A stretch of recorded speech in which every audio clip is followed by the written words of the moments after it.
Welcome to the Higher Ed Demand Gen podcast, helping higher education marketing leaders share knowledge about learning, strategies, and tactics that are relevant today. See what you can learn today by listening to one of our episodes. Hello, everyone. Welcome to the Higher Ed Demand Gen podcast, hosted by Concept 3D.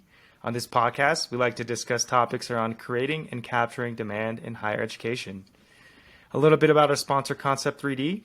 Concept 3D has served the higher education community for over a decade with our award-winning interactive maps and virtual tours. Improve your campus communications, student engagement, and recruitment with our powerful location-based virtual solutions. So when it comes to creating demand, it's more important than ever to really understand your audience. And that is why today I'm so excited to have Cassie de Munoz join us today. Cassie is the Executive Director of Enrollment Initiatives at Michigan Tech. Cassie, thanks for joining us today.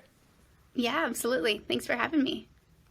And so I know in our prior conversation, you brought up this new concept that I hadn't heard before, and it was super interesting.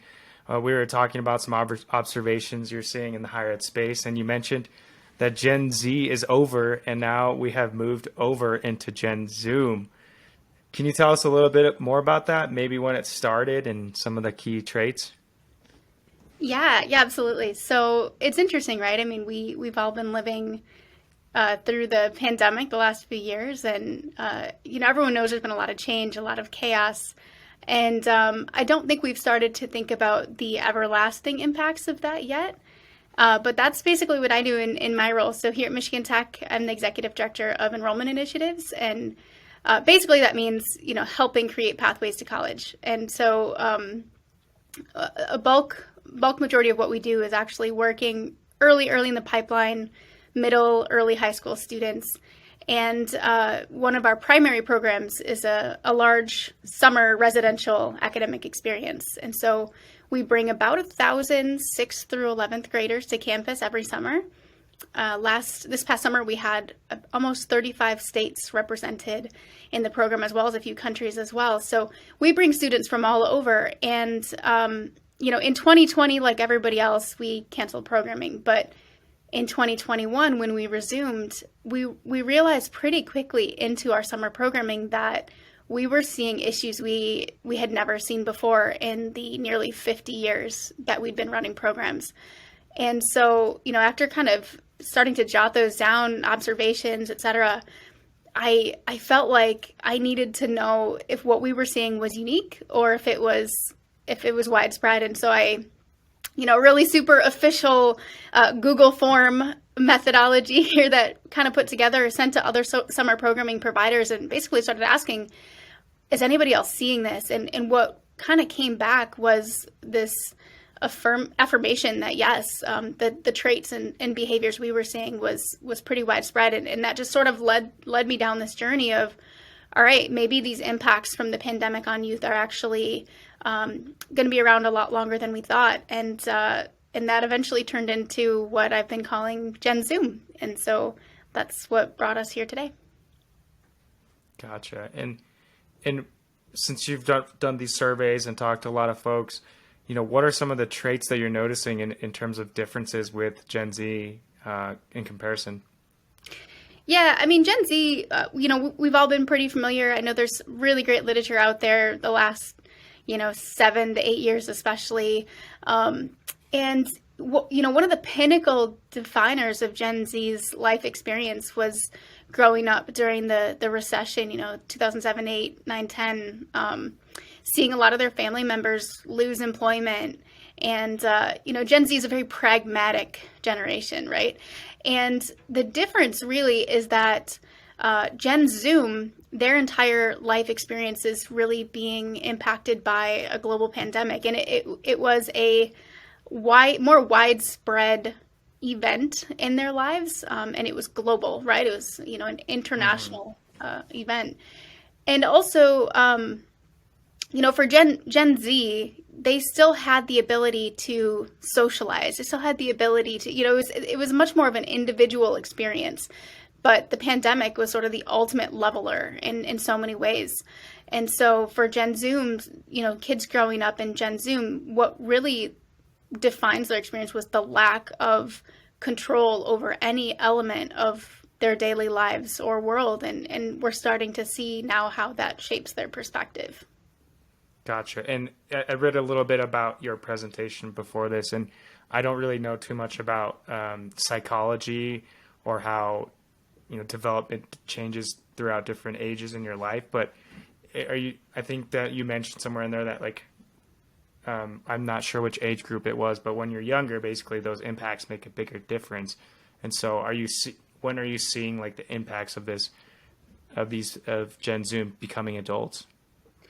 Yeah, so Gen Z, I believe, a lot of the research is that Gen Z was predicted, to end still in a few years. So I think those who are about 9 years old and older now would be classically defined as Gen Z. And what I basically realized through the research that I started doing and some of the experiences and how we've been running things in our program, I felt like there was a stronger delineation actually at those who were about 15 or younger when the pandemic started. So, March 2020, if you were 15 or younger, those are the students that I am now calling Gen Zoom.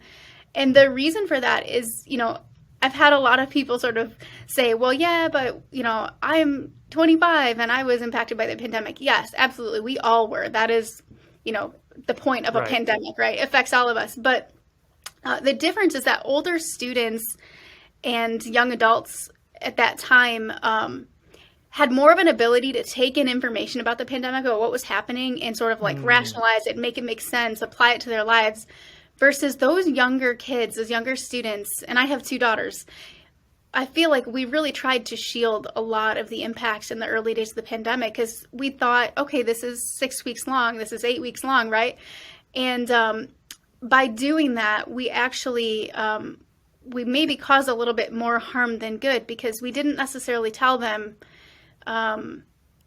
Actually, we didn't have the information ourselves, right? Like, today we wear a mask because, right? I mean, the science, just sort of kept changing and we didn't have all the answers then.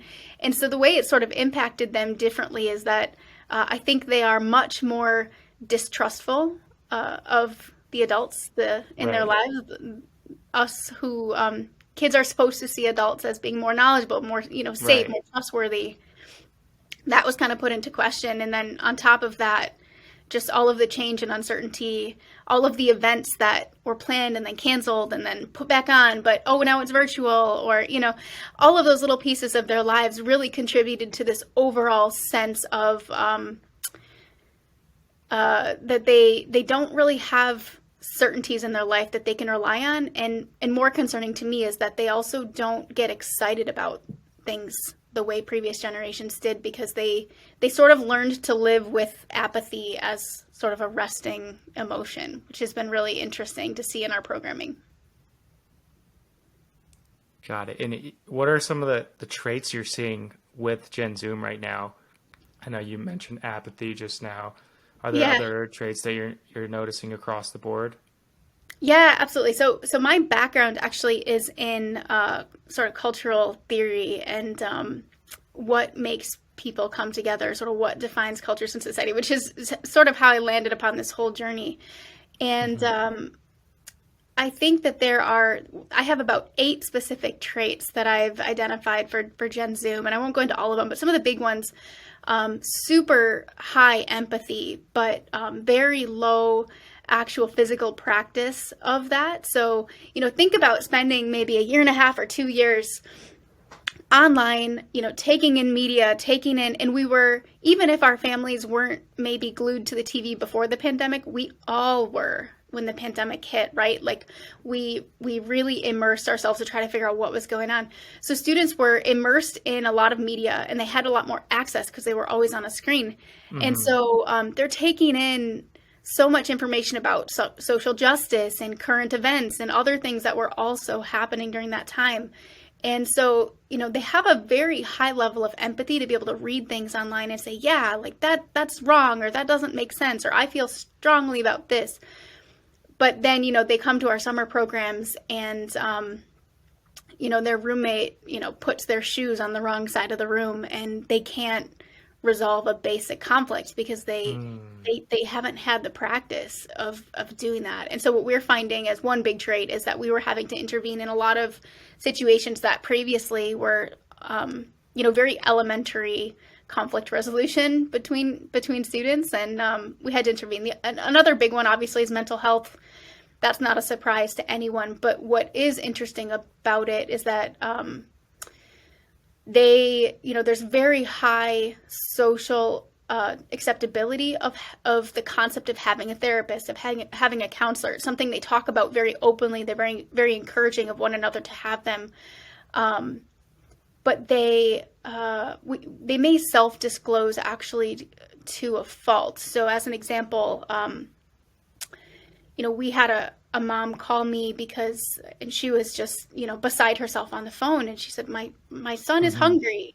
And I was like, okay, well, the dining hall is down the hallway. And she's like, well, he's too afraid to go in there. And so we were like, wow, okay. So when we started talking to the student, he was unable to envision going into the dining hall and putting food on a plate because he hadn't done it in a school. He hadn't gone to a cafeteria. Wow. Okay. Those basic things. And when I thought about myself, if someone picked me up and dropped me in Thailand right now, I've been to Thailand, pretty comfortable, savvy traveler. But if they said, here's a restaurant, I wouldn't know, do I put rice in a bowl or on a plate? Do I grab a fork? Are there going to be chopsticks? So I've tried to think about it from that lens. And so it changed a lot of the way we approach our programming. So we started including literally a dining hall tour every Sunday of check-in with our counselors. Our counselors actually walk our participants through the cafeteria and say, this is where you get a tray and this is what all of those things. And so on a wider scale, we're doing that as an institution with our first year students coming in, really taking new approaches to the fact that they haven't had a lot of the experiences that we assume that they would have had by the time they come to college. And they have a lot of anxiety about those because they simply haven't had the practice. Wow, that's amazing. So you're seeing, what I'm hearing, you're seeing there's no lack of empathy. There's an increase in empathy. So there's a lot more feelings and understanding going on, but the action is what's hard because there's been less experience. Gotcha. Yeah, exactly. That's super, super interesting. What are I know you mentioned there were some potentially disproportionate impacts of this as well, and how it's also affecting different communities differently. Can you go into that a little bit in detail as well? Yeah, absolutely. I mean, it's like the old adage, same storm, different ship, right? And we all sort of went through this experience of the pandemic, but our historically and currently excluded populations, people of color, students rural students are just so overlooked. Michigan Tech, where we're located, very, very rural area. And my office does a lot of college access work as well. About 40% of our local kids don't have internet, if you can believe that. And our area is so rural that actually there's not cell service either. So it's not like we can solve that with a hotspot or some of the other traditional solutions. Gotcha. And so if you think about that, that's easily a population that was even more severely impacted. And we don't have even like fast food chains up here with free Wi-Fi that they could go to even if they could get to them, right? So certainly there are those populations. I think that the data that we're just starting to find out now about particularly students of color, their academic achievement is staggering. I want to say the national high school graduating GPA dropped from 3.38 down to 3.0. Mm-hmm. So one of the biggest things that we're finding is Michigan Tech, about 80% of our students are studying STEM. Vast majority are in engineering. And so you miss one really core sequential course like Calc 1, right? Or you don't have a solid foundation in it, and it shakes the rest of your academic career. So we've been doing a lot of work on our campus on providing sort of booster programs, particularly for incoming first years. And I think that overall, all students need that to some degree, but it's I would argue they need a little bit more of the life skill booster as well. Gotcha. So you've seen a drop in both academic levels as well as obviously just life skills and what's it called? Home ec.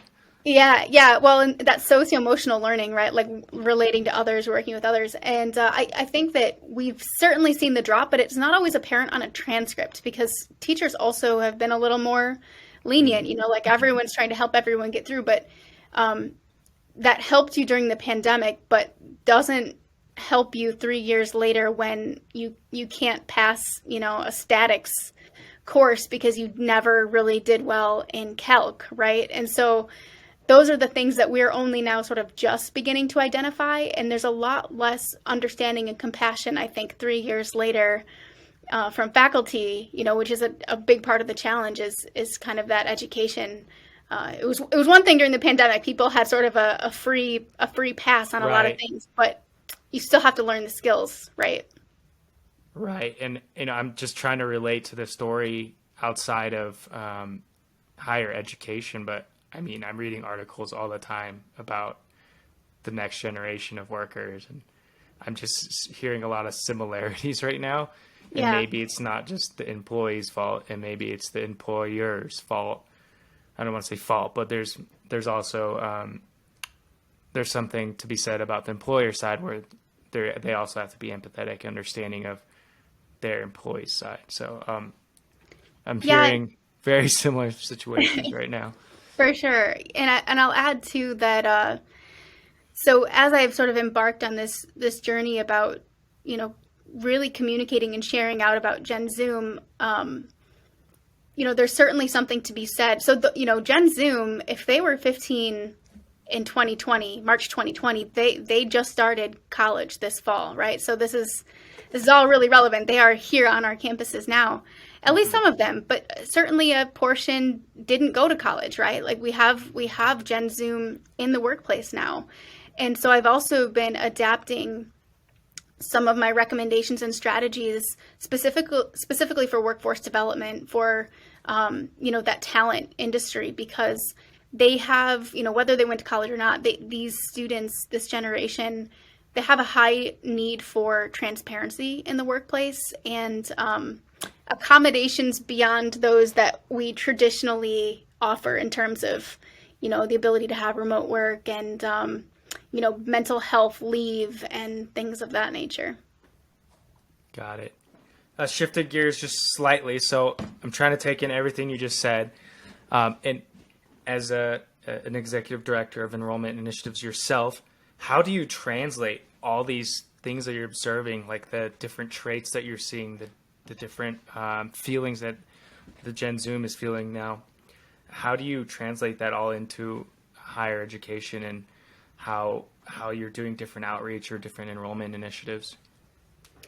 Yeah, for sure. Well, first and foremost, this was sort of an accidental project that I stumbled upon, right, as happens. But as a sort of a non-traditional educator, I'm really passionate about not only getting students into places where they're successful, whether that's college or not, but also really helping them feel that it's fulfilling and worthwhile. And that work is really on the rest of us, right, to create those spaces and environment and that sort of inclusiveness, right, inclusivity. So I've been traveling to other campuses, slowly sort of spreading the word about Gen Zoom and providing specific strategies both for faculty, for staff, for administration, as well as the workforce about how to accommodate this generation.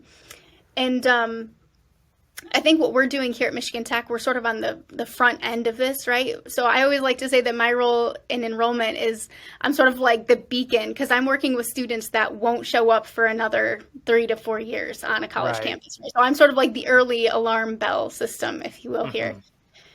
And we are definitely trying to tweak the way that we speak with students, for sure. So Gen Zoom, so in higher ed, particularly in marketing, particularly in recruitment, enrollment, we tend to focus always on the tools. Like, oh, should we get a TikTok? Everybody's on TikTok now. Maybe we need a TikTok. Oh, do we hire a student to run the TikTok, right? And what I really want people to understand with Gen Zoom is it's not even about the tool as much as it is about the messaging of how we're trying to relate. Because up until now, we have completely depended on this assumption that they knew what that life experience had a connotation for them. So as an example, like every American high school movie ever focuses on prom. Prom is like a big thing, and maybe your dad Right. gives you a Jaguar, right? Like if you think about pop culture, you think about prom. So, during the pandemic, basically 2 years of students didn't have a prom. They didn't have homecoming. They didn't go to their sister's wedding. They didn't do college tours. They didn't have traditional visit experiences. And so it's like when you talk to somebody about a Twinkie forever and like, oh, Twinkies are so great and they have this filling and you can deep fry them at the state fair. If you've never had a Twinkie, it means nothing to you. Like it has no meaning. And the way we talk about college is the same. When we say things like, oh man, like the student life here is awesome. There's like a real sense of community. What does sense of community mean to a student who's been on Zoom for 2 years? It's very vague, right? And so we need to really shift our messaging because we're not going to be able to resonate if we keep talking about Twinkies. And so rather than focusing on the tools and how we're trying to engage students, I think we need to go back to basics and say, if you come here at this university, you will have a one-on-one experience with a tutor or a faculty in our learning center. You will have a residence life experience that has you, living with a roommate and accessing, whatever, our gym inside the building. Like you have to be very specific, I think, when we're talking to Gen Zoom because they just don't have a lot of guide rails of what to expect. Got it. Because, when I say blanket statement, like, creating community or generate community, I have an idea in my head of what creates community. For me, that's events. That's people like being there in person. That means some unified goal or something that we're talking about. So if we're at a sporting event, that's to win the sporting event. If I'm at a work event, that's to connect with people. And so that community is what I immediately think of. But if you haven't experienced it, community might not, like you said, it might not mean anything to you, or you might not know what it means. That's a really When good. you say we have a D1 football team, why should I care? I've never been to a football game in high school. Right. I don't know Okay. about the camaraderie in a stadium. I don't have the marketing is always about creating emotion, creating a feel to tell a story, and they don't necessarily have the traditional emotion and feel that we've assumed. Gotcha. And does this sort of relate to social listening as well? I'm hearing this a lot as well, and like understanding how to communicate and message your prospective students, even if they're 4 or 5 years out. How can you even go about doing research around this? Where do I go for that? Yeah, so all that we have is just anecdotal, really from working directly with students in our programming. And it's very interesting. So if we thought that Gen Z was really pragmatic, Gen Zoom is like light years beyond that. They all of their lives for the last 3 years has been very orchestrated, highly scheduled. There has been almost a complete lack of spontaneity, right? So think about the irony of my current role is I was never a good student in STEM, and that's sort of now what I do for a living is I promote that. But for me, the only way that I engaged in science classes in high school was when my lab mate would accidentally blow something up and I don't know, whatever. It's those spontaneous, uncontrolled moments in a classroom that for me got me involved and got me listening. And that doesn't happen over Zoom. And you don't have the side conversations and those pieces with other kids in the class. And so they've had this complete absence of those things. So we are finding that they have a very high need for very prescriptive description about things that will happen. And so in our programming, it's like 9 a.m. and they're like, okay, so what happens every hour of the rest of the day? And we're like, well, it's a summer camp. So frankly, we're kind of planning it as we go here, Wasn't enough for them, but they've gotten very accustomed to that. They have very low ability to deal with the ambiguity, which is going to result in the need for much greater support services in college. especially, those on the student life side. And the other big piece I would say is that when you are, 13 or 14, your body's going through a lot of changes. You're maturing, right, in a lot of ways, and that's a scary experience for everyone. It's awkward, right? Yeah. When you're on Zoom during that experience, and if you have acne, like, your camera's just off. If your voice is changing, you're muted, right? And so this sense that when school was on Zoom, you only unmute yourself when you have a fully formed thought in your head. There is no, popcorn Cheero, now you read next in class. Your name is what you type it to be on your screen, right? And so this sort of like avatar generation, what we're finding when they actually come back into real life and have been coming into our programs, the gender fluidity is easily the most notable thing about this generation. They are very exploratory with gender and identity in ways that the rest of us, we are not prepared for, and are a little bit unsure of how to handle, even when we're trying to be inclusive, even when we're trying to create spaces. We just simply don't have the vocabulary or the wording to support their exploration. And so that's been a big piece of our programming that we've been having to work on that has been very positive, I would say. Got it. And can you just explain to me, like, on 5 gender fluidity real quick? Yeah. So gender fluidity is sort of this sense that I don't have to be prescribed, or I don't want to be prescribed to be male or female, or do things that are traditionally thought of as male things. I don't have to wear specific colors or styles of clothing. I don't have to think a certain way or use particular pronouns that aren't what I decide to be. And so, as an example, we maybe even just 5 or 6 years ago, we would have called this, maybe transgender, right? So maybe a student is transgender. That's actually a very specific, separate thing. Right. In our summer programming, as an example, so these are, again, residential 1-week experiences. So we had, in the last 10 years, maybe prior to the pandemic, we had maybe 1 transgender participant, the history of our programming. The summer after the pandemic, our first summer running, we had 40. So if I can even go from 1 in 10 years to 40 in 1 summer, huge change. And that was one of those pieces I was asking other camp administrators. And what we found was that it's not that we actually have more students who are textbook definition transgender, right? It's just that they had a much higher degree of wanting to explore that. They'd been at home on Zoom for 2 years, hadn't been going to school where they're having to walk into a gendered bathroom sign, on the wall and make those sorts of choices. Mm-hmm. They suddenly, their way of expressing their identity and playing with it, maybe for you and I, that was our clothing choices we wore when we were 13, 14, right. 15, the hair color style. For them, they couldn't do that because they were on Zoom. So they're experiencing now with that in the real world. And I will say that many of those students returned to our programs this past summer. And many of them did go back to their birth pronouns, or went, more neutral with they, them, or something like that. So it's been really interesting to see how they've sort of oscillated, with their gender exploration. Got it. And I'm trying to think of this, I have a slight gaming background.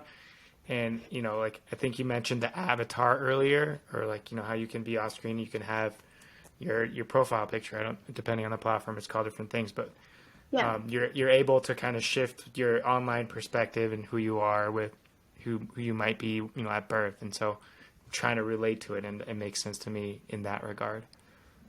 Yeah, totally. Gotcha. Got it. That's super interesting. Wow. And I'm thinking, really high level from a business perspective. I know you mentioned messaging should be very discreet and step-by-step and informative, just because there's a lot more unknowns now. And Gen Zoom is more accustomed to having a scripted life. What does this kind of understanding really mean, an understanding of Gen Zoom that is, to the business objectives of the institutions and higher ed marketing as a whole. What does this mean for that whole outcome? Yeah, I mean, we are now working with a generation that is not sold on the idea of college to begin with. And we certainly saw that with Gen Z.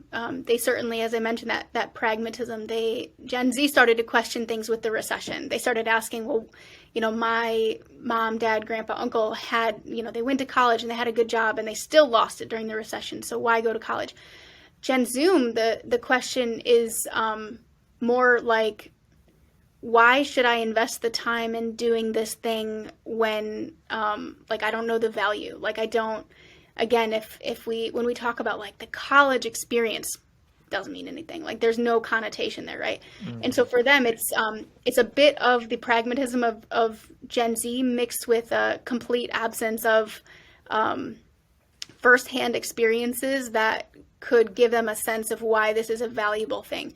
So unfortunately for us, the business case is we have to, we're going backwards a little bit in terms of having to just start from a place of why go to college? Why go to a university? And then start communicating and educating on what are the options, community college or fifth year college or college in the schools or dual enrollment, what are all the pathways to get there? Which is a big part of my role here at the university, is helping communicate that to families so that they know that there are a variety of options that can meet different needs. But we're kind of going back to basics, to be honest, Shiro. Got it. So, what I'm hearing is there's just a huge shakeup within higher ed, especially traditional higher education. And we're really going back to, like you said, the basics and starting out with messaging, how to communicate, how to create different selling points of college and university. Because the pandemic really shook things up, and there's no normal or traditional way that everything always works.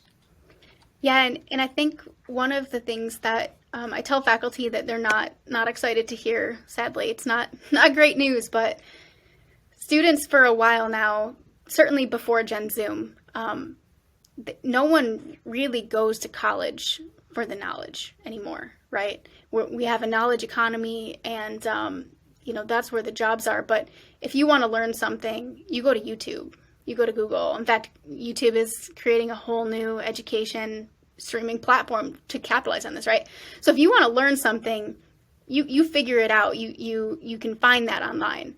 But you go to college to have the network, to have, you go to have faculty who you can say, I know this guy who's an expert in this thing, and he guided me. That's why they go to college. That's why students choose to get a degree, right? And faculty are still kind of thinking of, I'm imparting knowledge, into this class. And I think we need to shift that, which also may mean shifting how we deliver education.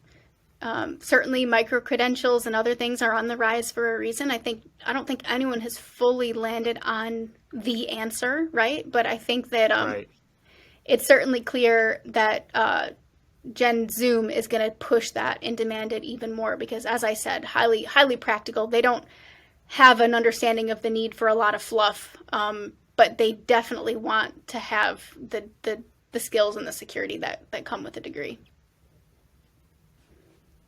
Got it. Thank you so much, Cassie. Thanks so much for sharing your insights on Gen Zoom. It was really interesting conversation, probably the first of its kind on this podcast. So thank you so much. I was wondering where our listeners could connect with you and learn more about your research, maybe about just connecting with you on LinkedIn. I'd love to learn more there. Yeah, absolutely. And thank you, Shiro. I'd love to connect with people. You can find me on LinkedIn pretty easily. And I'm happy to share this. I've done a number of professional development sessions for institutions and for other staff. Something I'm happy to do so that, as an industry, we're able to really serve this generation that's at our doorstep now. So thank you so much. Got it. And to our listeners, thanks for joining us today. Please catch us on the next episode. Thank you.